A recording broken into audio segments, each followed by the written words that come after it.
నమస్కారం. RVR TV ప్రేక్షకులకు స్వాగతం. కాలం మారుతుంది, తిథులు మారుతాయి.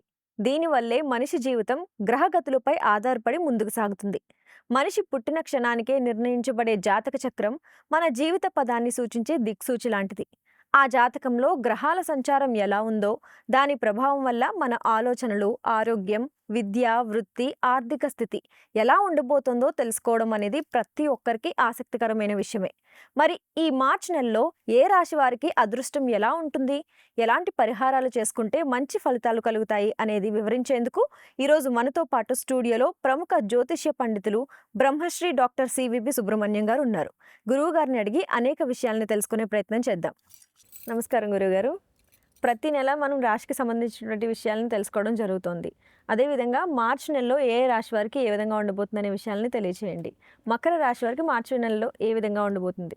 మకర రాశి వారు సహజంగానే వీరిలో పట్టుదల ఎక్కువగా ఉంటుంది. పట్టుదల మంచిది. అయితే ఈ పట్టుదల వాగ్రూపంలో అయితే ఇబ్బంది పెడుతుంది. అంటే నా మాట నెగ్గాలి అనేటువంటి భావన కాదు, అక్కడ పనిని సాధించాలి అనే పట్టుదల. తేడా ఉంది రెండింటికి. అందుకని నా మాట నెగ్గాలి అన్న దాంట్లో మూర్ఖత్వం ఉంది. సత్యమైతే నెగ్గాలి. అతడు ఎదురు వ్యక్తికి అవసరమైతే అది నెగ్గాలి. అంతే తప్ప ఎదురు వ్యక్తికి అవసరం లేనిది నెగ్గాలి అంటే ఎలా కుదురుతుంది? సాధ్యపడదు. అందువలన మాట నెగ్గడం కాదు, పని నెగ్గాలి. పనిని పట్టుదలగా చేయాలి, సాధించే వరకు చేయాలి. దానికి అనుగుణంగా ప్రవర్తించినట్లయితే అభివృద్ధి బాగుంటుంది. మాట్లాడేటప్పుడు కూడా చాలా జాగ్రత్త తీసుకోవాలి. ఎందుకంటే మనం మాట్లాడేది అనవసరంగా మాట్లాడుతున్నామా? కొందరు అలా చేస్తుంటారు. ఎందుకని అంటే ఏదోటి మాట్లాడాలి కాబట్టి అడుగుతుంటాం. అది మంచిది కాదు. అలాగని కోపం వచ్చి మాట్లాడడం అది కూడా తప్పే. అది కూడా జరుగుతుంటుంది. అంతేకాకుండా అవసరానికి తగినట్టు మాట్లాడకపోవడం, లేకపోతే తను మాట్లాడేప్పుడు తన సొంత ప్రయోజనం బయట పెట్టేయడం. ప్రతి వ్యక్తి స్వార్థంతో కూడి ఉన్నా కూడా స్వార్థం తన మాటల్లో కనుక వ్యక్తీకృతమైతే ఎదుటి వ్యక్తులు దూరం అయిపోతుంటారు. అందుకని నా స్వార్థాన్ని నిలబెట్టాల్సిన అవసరం ఎదుటి వ్యక్తి ఎందుకు ఉంటుంది? ఉండదు. ఆ కారణంగా మనం ఎక్కువ శ్రద్ధ చూపిస్తూ ఉండాలి ఈ విషయంలో. అందుకని మాట్లాడేటప్పుడు ఈ ఈ శాఖలకి వెళ్లకుండా అవసరమైనంత వరకు ఎదుటి వ్యక్తి అడిగిన దానికి సమాధానం చెప్పేంత వరకు మాత్రమే మాట్లాడాలి. విద్యార్థులు తమ విద్యా విషయంలో కూడా ఒక టీచరు అడిగిన ప్రశ్నకు సమాధానం చెప్పడం వేరు, నాకు వచ్చింది చెప్పడం వేరు. నాకు వచ్చింది చెబితే ప్రయోజనం ఏం లేదు. పరీక్షలో కూడా నాకు వచ్చింది నేను రాసేస్తానంటే ప్రయోజనం ఏముంది? అందుకని అడిగిన దానికి సమాధానం చెప్పడం, తగినంత రీతిలో సమాధానం చెప్పడం అభ్యాసం చేయాలి. అతి ముఖ్యంగా తమకు తెలిసిన విషయం కూడా వ్రాతలో పెట్టేటికి సగం పోతోంది. ప్రస్తుతం జరుగుతున్నది అది. దాని విషయంలో దానికి అభ్యాసం చేయాలి. సామాన్యంగా ఏం చేస్తుంటారంటే టీచర్సు చదివడం అభ్యాసం చేయిస్తారు, అలాగే అప్పచెప్పడం అభ్యాసం చేయిస్తారు, కానీ వ్రాయడం అభ్యాసం చేయరు. పరీక్షించడం మాత్రం వ్రాయడంలో చేస్తుంటారు. అందుకని ఏం చేయాలి? మనమే పరీక్ష రాసుకోవాలి. ఇంట్లో అభ్యాసం చేయాలి. మన పేపర్ మనమే దిద్దుకోవాలి. ఆ తర్వాత మన లోపాలు మనకి తెలిసి ఆ లోపాలను పూరించుకునేట్లాగా మళ్ళీ ప్రయత్నం చేయాలి. ఆ అభ్యాసం ఇప్పుడు చాలా అవసరం. ఎందువలన అంటే ఆ లోపం బాగా కనిపిస్తోంది. అది చదివేటప్పుడు శ్రద్ధ ఉంటుంది, వినేటప్పుడు శ్రద్ధ ఉంటుంది, చదివింది గుర్తుంటుంది, అప్పచెప్పడానికి గుర్తుంటుంది, రాయడానికి మాత్రం వచ్చేటప్పటికి టైము సరిపోవడం లేదు. అంటే ఆ నైపుణ్యం పెరగలేదని అర్థం. ఎంతో విషయం రాద్దాం అనుకున్నాను, తక్కువ రాశాను అంటే అక్కడ అలా జరుగుతుందన్నమాట. అందుకని దాన్ని కొంత మనం అభ్యసించడం కోసం పరీక్షలు మనమే పరీక్షలు రాస్తూ వాటిని లోపాలను సవరించుకుంటూ లేఖన నైపుణ్యాన్ని పెంచుకోవాల్సిన సమయంగా దీన్ని గుర్తించాలి. ఇతరుల సహకారం బాగానే ఉంది. ఆ సహకారం అనేటువంటిది సద్వినియోగం చేసుకోవాల్సిన అవసరం కూడా ఉంది. ముఖ్యంగా ఎదుటి వ్యక్తులు మంచివాళ్ళై సహకరిస్తున్నారు. మంచివాళ్ళు చేసేటువంటి సహకారం సూత్రబద్ధంగా ఉంటుంది, రూల్స్ను అతిక్రమించకుండా ఉంటుంది. ఈ సత్యాన్ని గుర్తించి వాళ్ళు చేసే ఏ కొద్ది సహకారాన్నైనా సరే స్వీకరించడానికి సిద్ధంగా ఉండాలి తప్ప నేను ఆశించినంత సహకారం చేయట్లేదు అని చెప్పి వ్యక్తులను దూరం చేసుకునే పరిస్థితులను కల్పించుకోకూడదు. ఆరోగ్య విషయంలో అతి శ్రద్ధ పాటించాలి. టైంకి ఆహారం తీసుకోవడము, సరి అయినటువంటి వ్యాయామం చేయడము, అలాగనే నిద్రకు ప్రాధాన్యం ఇవ్వడము, అంటే ఎంత సమయం అయితే మనం నిద్రపోవాలో అంత సమయం నిద్రపోవడము.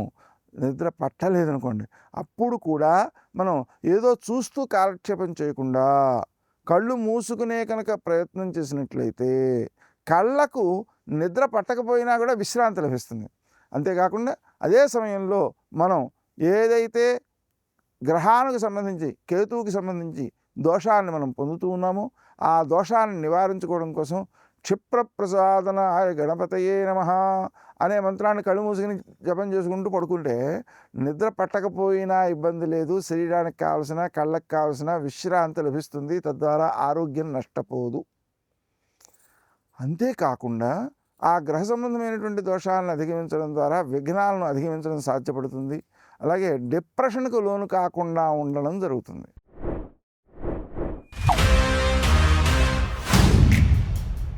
देख रहा है विनो, मुझे ये चाहिए सिद्धप्पा जी। ले लो। ठीक है, ले लेते हैं।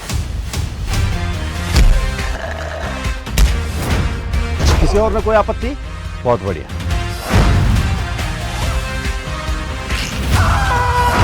सर ये सब कनेक्टेड है। क्या कनेक्शन है?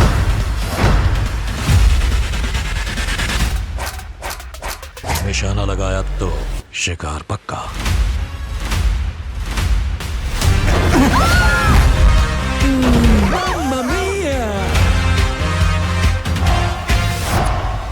इस गद्दी की गरिमा इस पर बैठने वाले से होती है। हाय, दिस इज राणा दग्गुबाटी।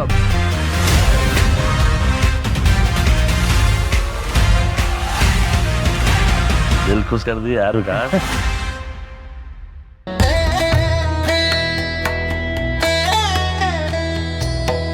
సామాన్యంగా ప్రస్తుత స్థితిలో తాను ఆశించినది సిద్ధించకపోవడం వలన, సహకారం ఆశించినంత లభించకపోవడం వలన డిప్రెషన్కు లోనయ్యే పరిస్థితులు అయితే ఉన్నాయి. కానీ దానికి లోపడకుండా ఉండడానికి ఈ క్షిప్రప్రసాదనాయ గణపతయే నమః అనేటువంటి మంత్రం ఉపకరిస్తుంది, అభివృద్ధిని కూడా కలిగిస్తుంది. ఇంకా వీలైతే దూరాలతో పూజ చేయడం కూడా చాలా మేలు చేస్తుంది. అయితే మీరు తీసుకోవాల్సినటువంటి జాగ్రత్తలు ఎక్కడెక్కడ ఉన్నాయి అంటే, మాట్లాడేటప్పుడు జాగ్రత్తలు అవసరం. ఎదుటి వ్యక్తి ఏం ఆశిస్తున్నాడో అది మీరు మాట్లాడాలి తప్ప మీకు నోటికొచ్చింది మాట్లాడేస్తాను అంటే ప్రయోజనం లేదు. అలాగే చదివేటప్పుడు శ్రద్ధ ఎక్కువ కావాలి, ఏకాగ్రత ఎక్కువ కావాలి. దానికంటే ఎక్కువ ముఖ్యంగా వ్రాసేటప్పుడు నైపుణ్యం కావాలి, వేగం కావాలి, నైపుణ్యం కావాలి, విషయ విభజన కావాలి. ఎందుకంటే మనం మొత్తం అంతా చాంతాళ్ళ రాసేసినట్లయితే ఆ చదివేవాడికి అర్థం కాని పరిస్థితి వస్తుంది. అందుకని మనం ఏం చేయాలి, విషయ విభజన చేసుకోవాలి. ఆ విషయ విభజన ప్రకారం రాయడం అలవాటు చేసుకోవాలి. లేఖన నైపుణ్యాన్ని పెంపొందించుకోవాలి. ఇంకా విశేషించి చదివేటప్పుడు కూడా ఏ లక్ష్యంతో మనం చదువుతున్నామో ఆ లక్ష్యానికి ప్రాధాన్యం ఇవ్వాలి. సామాన్యంగా మనకు తెలిసిన విషయాన్ని చదువుతున్నామనేటువంటి భావన కంటే, లేదా మనకి ఇష్టమైన విషయాన్ని చదువుతున్నామనే భావన కంటే, ఏది అవసరమో, ఏది తెలియదో, ఏది కష్టమో దాని యందు ఎక్కువ ఏకాగ్రతను, శ్రద్ధను పెంపొందించుకోవాల్సిన అవసరం ఉంది. ఆ శ్రద్ధ సద్వినియోగం కావడానికి, ఆ విషయం గుర్తుండడానికి ఉపకరించేటువంటి విషయాలు రెండు ఉన్నాయి. ఒకటి హయగ్రీవాయ నమః అనే మంత్రజపం చేయడం ఒకటి. రెండోది ఏంటంటే, మనకు ఏ విషయమైతే క్లిష్టంగా ఉందో ఆ విషయాన్ని వినడానికి ప్రయత్నం చేయాలి. ఎందుకంటే వినే స్థానం బలంగా ఉంది కాబట్టి దాన్ని సద్వినియోగం చేసుకోవాలి. ఎలాగా వినడానికి ప్రయత్నం చేయడం అంటే, ఆ సబ్జెక్టుకి సంబంధించిన ఒక సీడీ కానీ లేదా రికార్డింగ్ కానీ ఆన్ చేసి నిద్రపోవాలి. ఎందుకంటే నిద్రపోతే ఏమొస్తుంది కానీ, నిద్రపోయిన తర్వాత మొదటి గంటలో వినేటువంటి విషయమంతా కూడా లోపల నుంచి వచ్చే విద్యలాగా సహజ సిద్ధంగా బయటకు వస్తుంది. అప్పుడు పరీక్షల్లో అది బాగా ఉపకరిస్తుంది. అందుకని మనకు ఏ బిట్ క్వశ్చన్లు అయినా సరే, లేకపోయినట్లయితే క్వశ్చన్ ఆన్సర్లు అయినా సరే, ఇంకా కాకపోతే మనకు అర్థం కాని సబ్జెక్ట్ అయినా సరే విశదీకరించి ఎవరైనా మాట్లాడిన విషయం ఉన్నట్లయితే దాన్ని నిద్రపోయిన తర్వాత మొదటి గంటలో వినే ప్రయత్నం చేసినట్లయితే సక్సెస్ చాలా అధికంగా ఉంటుంది. ఈ విషయాన్ని కూడా గుర్తుపెట్టుకోవాలి. అంటే కావాల్సింది ఏంటంటే, వినేటప్పుడు శ్రద్ధ, వ్రాసేటప్పుడు శ్రద్ధ. ఈ రెండింటినీ పెంచుకున్నప్పుడు మీ పట్టుదల సద్వినియోగం కావడంతో పాటు అభివృద్ధికి అవకాశాలు మెరుగవుతాయి. వృత్తి విషయంలో కూడా ఏదైతే మనకు తెలిసినటువంటి సమాచారం ఉందో ఆ తెలిసిన సమాచారాన్ని తెలిసినట్టుగా మనం వినియోగిస్తాం.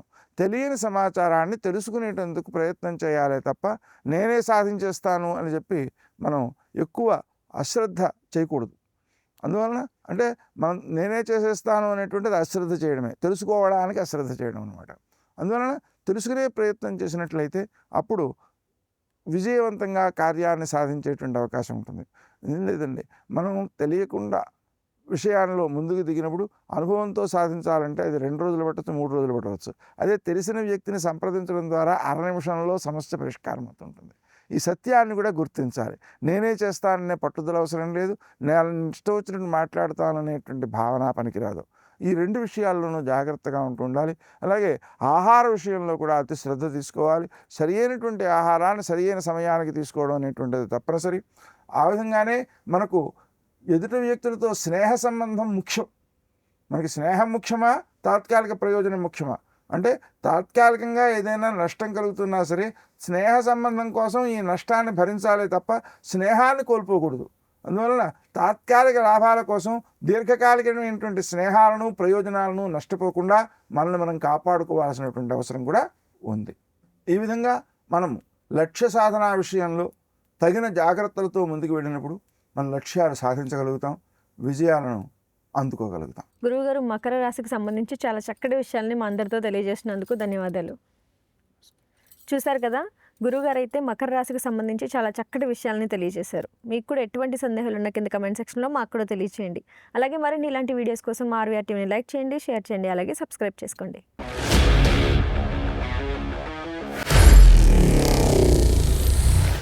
Honor Signatus, the biggest gated community in the heart of the city. Spacious 3, 3.5 and 4 BHK apartments at Kukatpalli, High-Tech City. 27.5 acres, 18 towers, G+25 floors, 1695 to 3815 square feet unit sizes. For more details, search for Honor Signatus.